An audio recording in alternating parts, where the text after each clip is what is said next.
समय हम मौजूद हैं देवरिया जिला के बरहज तहसील क्षेत्र के विस्तार में। जो आप टेलीविज़न स्क्रीन पे आप देख रहे हैं, यह कटियारी गांव है, जहां पर आपको बता देना चाहिए मूलतः यहां पर मुख्य रूप से ब्राह्मण बाहुल्य गांव है। और जहां पर आपको बता देना चाहते हैं कि सेना की बात करते हैं, शिक्षा की बात करते हैं, आईपीएस पीसीएस अधिकारियों की हम बात करते हैं, तो यह अत्यंत संपन्न गांव है, जहां पर काफ़ी शिक्षित, समझदार और विद्वान पंडितों का यह गांव है। जो हम आपको बता देना चाहते हैं कि यहाँ पर काफ़ी लोग ऐसे हुए हैं जो प्रसिद्ध, विश्व प्रसिद्ध कथाकार और ये वगैरह रह चुके हैं। तो ऐसे में सवाल ये उत्पन्न होता है कि इतने ऐसे गांव में काफ़ी भारतीय संस्कृति को बचाए रखने के लिए इसकी धरोहर है। और इस गांव का हम आपको दृश्य दिखा रहे हैं। आप देख सकते हैं कि हमारे स्क्रीन पे छोटा सा ही गांव है, लगभग 250 से 500 के लगभग घरों की इसमें संख्या लगती होगी। इसमें से 250 घर तो ऐसे हैं जो मूलतः ब्राह्मण लोग हैं। और मुख्य रूप से यहाँ पर आप देख सकते हैं कि खेती और रोजगार के साधनों के साथ साथ यहाँ पर आप देख सकते हैं कि छोटा सा ही गांव है, लेकिन बहुत मशहूर, प्रसिद्ध और विद्वान पंडितों का ये गांव है।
यहाँ के सम्मान में देखिए, ये आपके लिए गुरुजी, आपको आप दे दीजिए, प्रणाम कर दीजिए, प्रणाम कीजिए आपको ये।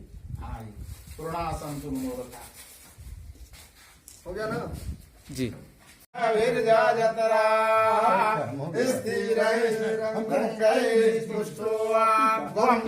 पकड़े रहिए, जरा पकड़े।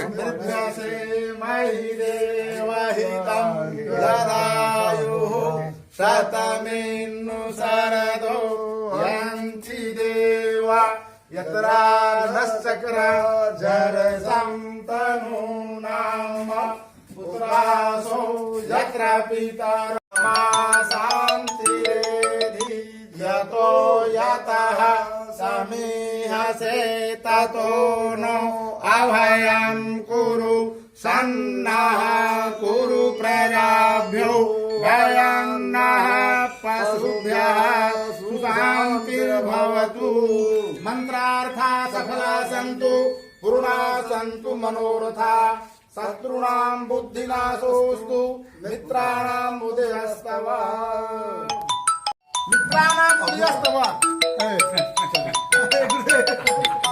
सरयू कहाँ से निकली? ब्रह्मा के तपस्या से निकली। ब्रह्मा ने जब तपस्या किया तो ब्रह्मा की तपस्या को देख करके अंतः आह्लाद हुआ विष्णु को। कमलासन के गोस्वामी जी महाराज ने सरजू नाम सुमंगल मूला लोक वेद मत मंजुल कूदा नदी पुनीत सुमानस नंदिनी कलिमल तृणतरु मूल निकंदिनी। इस कलयुग में जड़ से पापों की निवृत्ति करने वाली सरयू माता है। और मेरा परिवार तो सरयू माता का विशेष कृपा पात्र है। ये उसी का परिणाम है जो मैं कुछ कह रहा हूँ आपके सामने। ये निकला। और एक और बात, बड़ी अच्छी बात आपने कहा, इन विभूतियों का मैं क्या कहूँ, मुझे बहुत कहने की इच्छा है, नहीं चैनल के माध्यम से कितना मैं कहूँ आपको, लेकिन एक बात कह के मैं वाणी को विराम दूंगा। ये विभूतियाँ श्री राम कथा के सम्राट कहलाते हैं। आचार्य पंडित श्री कृपानारायण जी महाराज ये सम्राट है श्री राम कथा के। लेकिन एक बात मैं आपको कहूँ, मेरा दावा है और भारत ही नहीं, जहाँ भी विश्व में मुझे कुछ कहने का सौभाग्य मिलता है तो मैं डंके की चोट पे कहता हूँ कि जिस दिन संपूर्ण विश्व श्री रामचरितमानस को अपना संविधान मान लेगा और श्री राम को अपने जीवन का आदर्श मान लेगा, उसी दिन से संपूर्ण विश्व में विश्व शांति की पताका लहराएगी। इस पर एक छोटी सी बात करके वाणी को विराम दूंगा। राम रावण युद्ध हो रहा है और राम के बाणों से रावण मूर्छित, अचेतन, चेतना शून्य। भगवान श्री राम खड़े हैं। जब रावण की मूर्छा टूटी, चेतना आई तो सामने देखा कि राम खड़ा है। कांप गया। त्रिकुटाचल का स्वामी राक्षेश्वर महाराज आदि रावण कांप उठा। अरे भगवान राम ने कहा, महाराज घबराने की कोई आवश्यकता नहीं, राम खड़ा है। आप चेतना शून्य थे। मैंने सोचा कहीं हनुमान न आ जाए, कहीं अंगद न आ जाए, कहीं सुग्रीव न आ जाए, कहीं कोई और ना, नल नील न आ जाए, इसलिए मैं आपके प्राणों की रक्षा के लिए स्वयं धनुष बाण लेकर खड़ा हूं। युद्ध भूमि गए और कहा क्या राम ने, पूरा विश्व के लिए आदर्श देखिए।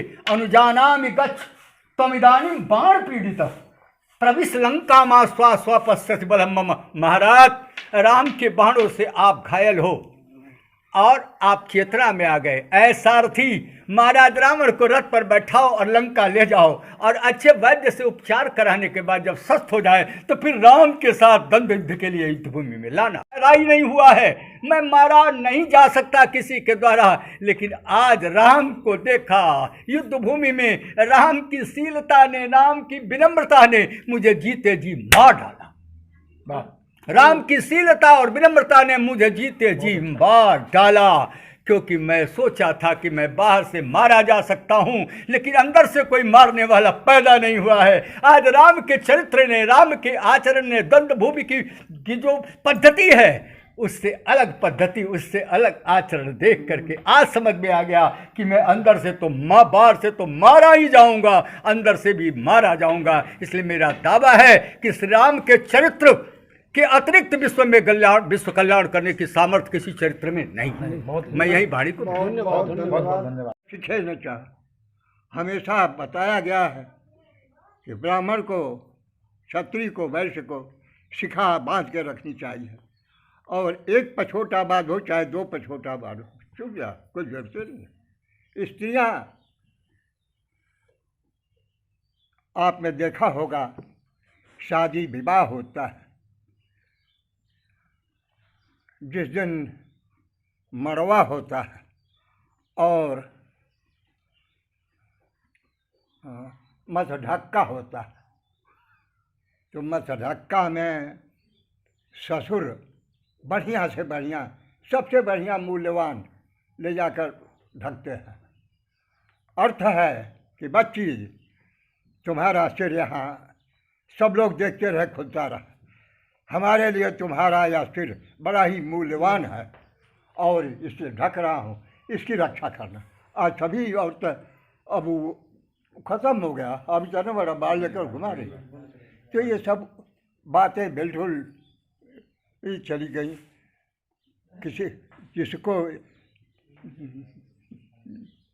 जिसको जो मन में आता है वही कर रहा है। यह वो हमने बताया ना कि स्वच्छंदता आ गई, केवल पार्टी बात थी। पार्टी वालों ने हमारे देश को बांट दिया। आज हम आप यहाँ बैठे हुए हैं, इतने लोग हैं, लेकिन गांव में जाइए तो सभी आपके विचार के नहीं हैं। कटियारी गांव के सब लोग एक विचार के नहीं हैं, चाहे कोई गांव हो, बरसरा हो चाहे। मुंडे मुंडे मतिर भिन्ना, सबकी मति भिन्न है और वही मान्यता सब लोग। अब दूसरा हम क्या कह सकते हैं, यही है कि हम आए थे जिस काम के लिए, अब इनसे विदा लेंगे। इनको हम छोड़ जाते हैं, लेकिन इनका स्वरूप जो है लेकर जा रहे हैं। लेकिन युग है और मांग है तो हमको कोई एतराज नहीं है। मेरा नाम सुनिए, ज्वाला प्रसाद पांडे अनल, और मेरा घर बरहज के पास बरसरा घर है। मैं सामान्य ब्राह्मण परिवार का एक सदस्य रहा और जीवन में बचपन से लेकर अब तक बड़ी ऊंची और नीची चीज़ों का अनुभव किया। आज जिस परिवेश में हम रह रहे हैं बिल्कुल उसके उल्टा है। आप सुने होंगे शास्त्रों में, पुराणों में कि सत्य युग में, त्रेता युग में और द्वापर युग में यह काम होता था। देवता लोग आकाशवाणी करते थे। आज घर में आकाशवाणी यहीं से बैठे अमेरिका से बात कर रहे हैं, चंद्रलोक से बात कर रहे हैं और वहाँ क्या नाम है अंतरिक्ष से रोजाना बात कर। यहाँ बैठे बैठे आप सबका रूप देख लेते हैं, बात कर लेते हैं। बड़ा अंतर आ गया।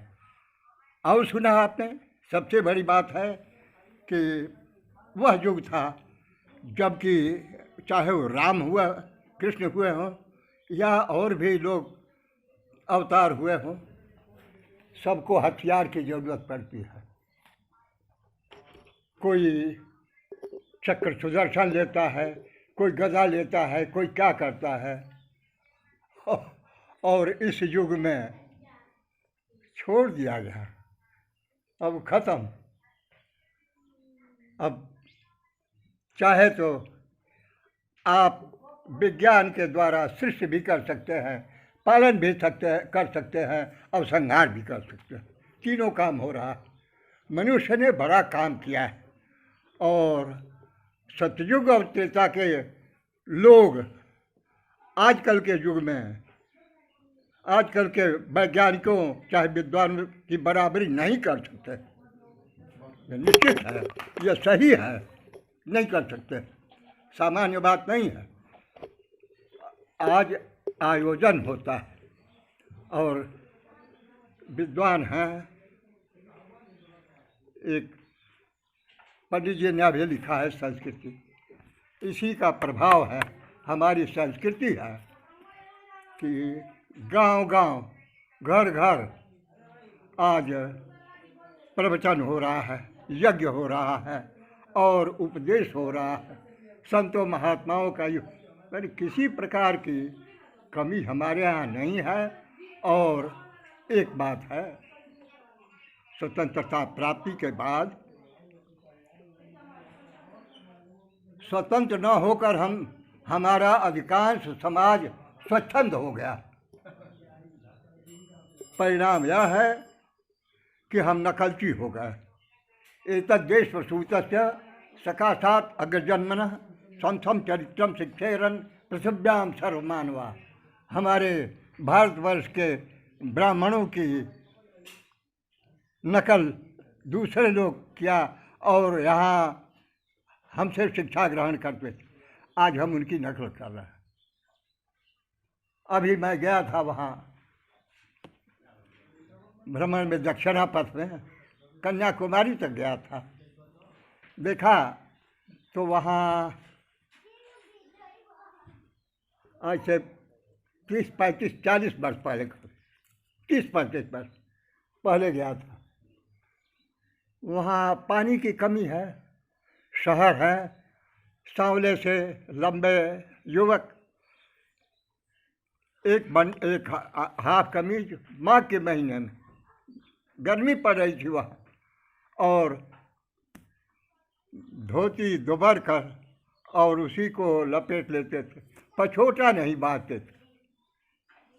हमको बड़ा आश्चर्य लगा, ये क्या है भाई। आज देखते हैं तो हमारे ही गाँव है, अब खत्म हो गया।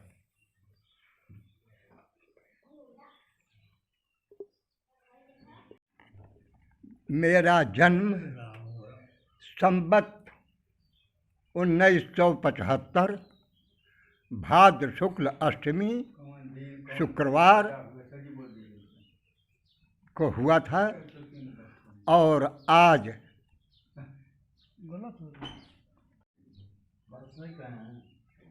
130वां वर्ष आरंभ हो गया।